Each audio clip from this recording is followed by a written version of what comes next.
Hapa bana, Bi Mkubwa anakupongeza kwa juhudi zako za kuhakikisha unapenda mifugo yako kwa kuwapatia mboga ili wapate vitamini, lakini wapunguze gharama za ulishaji. Lakini Bi Mkubwa, unafeli kitu kimoja. 380,000 unayo. Kwa nini usingechukua mashine kama hii? Hizo mboga zako ukaweka huko, nyanya chungu, kabichi, karoti, bamia, ngogwe, unakatakata kwa ajili ya kulisha kuku wako, unachanganya na pumba. Hapa chakula ni kingi ila kitapotea, na hawa kuku wanakanyaga, watapata magonjwa, watapata matyphoid, watapata mafua, utasema hauna mkono mzuri wa ufugaji. Lakini ukininginiza kama hivi, kuku wengine wadhaifu, wapole, wanyonge, wadogo watashindwa kula vizuri.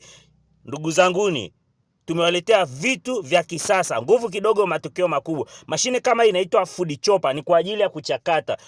Unawapa kuku wako, unafurahia maisha, nguvu kidogo, matokeo makubwa. Nikwambie mtu wangu wa Arusha, Moshi na Kilimanjaro, pita pale sokoni na shilingi 2,000 tu. Utapatiwa mboga za kutosha, kiroba kizima. Unaenda kulisha kuku wako, utanishukuru.